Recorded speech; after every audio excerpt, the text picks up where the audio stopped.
Fishing in Simplicity. I live in Louisiana, not far from Lake Charles.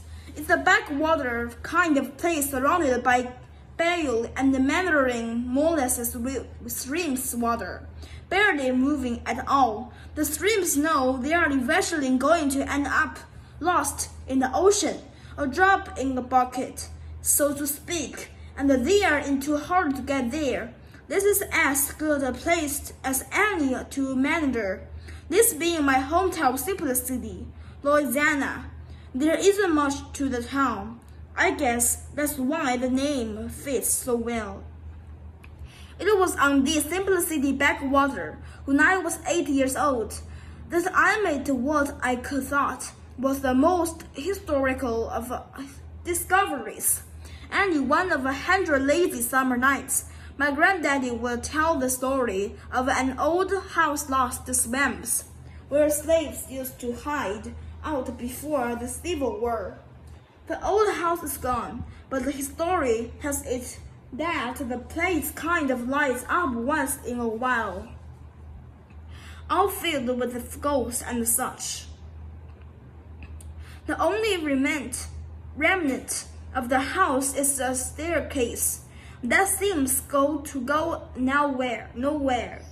That's why I suppose they call it Nowhere House. That's why when I found an old stone staircase that butted up against a sinkhole filled with the water that fed Syrup Creek, I thought for sure I had found Nowhere House. My granddaddy just laughed and laughed. He said it was the old Duquesne place that washed away in the flood of 33. There's nothing left except for 13 steps up and a long drop to the water. Fewer than 1,000 people lived in Simplicity, and most of them work for DeWine's Feed and Seed, or they don't work at all. DeWine's does about everything. It's a flour mill. Their grain is ground, and they even have a shed out back where cayenne pepper is made to a lost sauce that would leave blister on the sun. In front of the flour mill and the lumberyard is a big store where you can buy anything and everything: a quart of fresh milk, barbecue sausages, persimmon leaf crawdads, and even fishing tackle and lures. It was the fishing tackle that drew me to DeWine's. When I was 9, I didn't have 2 nickels to rub together, but that never stopped me from wishing up and down the fishing aisles. Early spring for my 10th birthday, DeWine's decorated the main window on the big front porch side of the store with a fishing pole and all the rigging. It was one of those long canyon poles like my granddad used. It was a spinning reel with a pole made of fiberglass.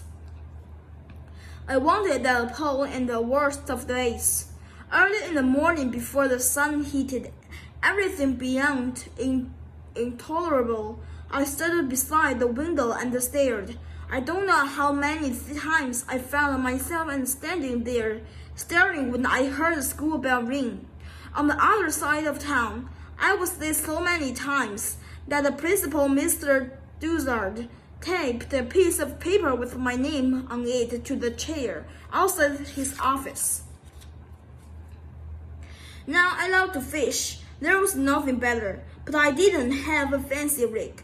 I only had the length of the fishing line with a bobber and a barless hook tied to the end. I always kept the line rolled up in my pocket because I just never knew when the fishing opportunity was going to happen. Sometimes opportunity does knock, and when it does, you'd better open the window fast before it runs away. On Wednesday, 2 weeks after Easter, there was a sign at the divides. The sign told of a catfish catching contest. Not a big deal in Stapler City. We have catfish catching contests all the time. What made this special was a prize, the pole and the reel in the window. I may have only been 10 years old, but I had a better feeling for catfish than any of the adults in town. Even my granddaddy said so, and that was hard for him because he was pretty good in his own right. He was enchanted by the competition himself. You see, he fished with a big old cane pole and a single line, and that fancy rig would do him real proud. It was my granddaddy who first taught me how to fish, but I kept on learning. That the pole was going to be mine, and I told him so. So there ended up being a contest. Within the contest, me against my granddaddy, but my granddaddy never knew that I had a secret plan. There were 2 basic rules. You could only catch 1 catfish fresh on the day of the contest, and there was a time limit. Since most folks who lived here don't have a watch, the contest was ruled to the over dark. 30 minutes after sunset, no exceptions. In other words, if you were fishing and it got dark and all, you'd better hightail it to divide with whatever you had caught. I got off to a really bad start. My granddaddy intentionally let me sleep in. He didn't try to wake me up. He brewed himself a thermos of coffee and sneaked on down to the creek. I woke up sweating with the sun full on my face, a bad sign that it was 10 o'clock or so. I should have given up on my secret plan then and there, but like my granddaddy, I'm not only to give up on much of anything. I put on some faded jeans, yanked on a t-shirt, and stuffed the jeweled line into my pockets. I didn't wear shoes. It was hot, and I always thought shoes had bad luck anyway. I needed all the luck I could get now. The stamp of the green door worked the neighbor's stock. As I bolted from the house and trotted down Trigger Creek Lane, it wasn't much of a road, more of dirt rot that would through the swamp cedar and weeping magnolia. Along the way, I could hear Granddaddy down at the creek laughing at me as I passed on by. Although it was late, I stuck to my plan, fishing from the top step of the flooded Duquesne place.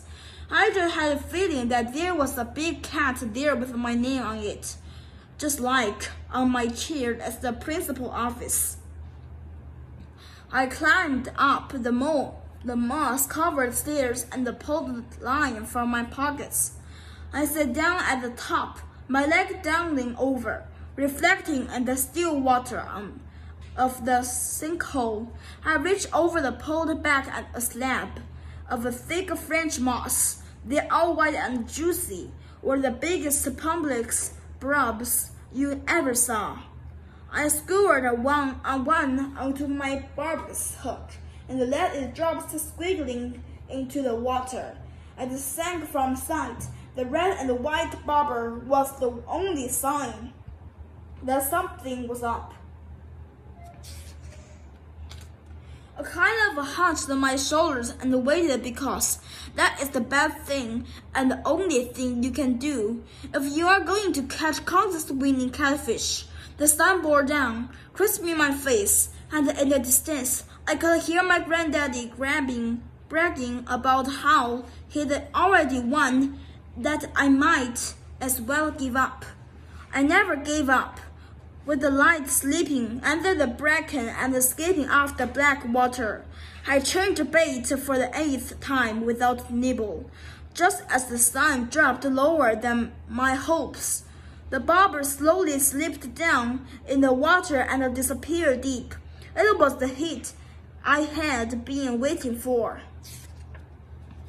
I let the line slip through my hands, patiently waiting to set the hook.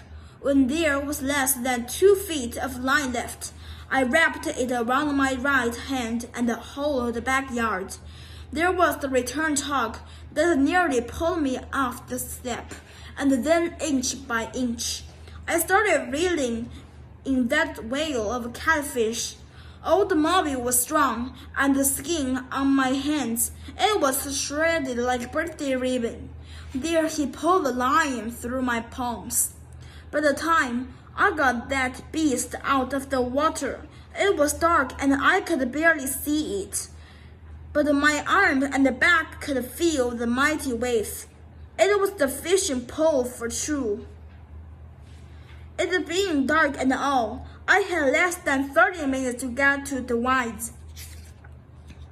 With the prize heavy on my back, I ran, slipped 3 times, fell twice, and finally leaped up the steps of the feed and seed. Inside was packed with townfolk. I must have been a sight to see, hands bleeding, jeans torn from falling, but I was there from the looks of things. My catfish, Old Mobby, was the biggest fish caught. Later, there was no question that I had truly caught the biggest fish. Later, there was no question that I truly was 10 minutes late. There was no question that my granddaddy won the first prize with his puny little catfish. That was half the size of Old Mobby. All in all, it still didn't end too badly. While the women folk cooked the catfish, grown men gathered around me and grabbed on my skill. Kind of made me feel all grown up. My granddaddy never found out that my secret plan was to give the pole to him anyway. Things kind of always work out that way in Simba City, my hometown.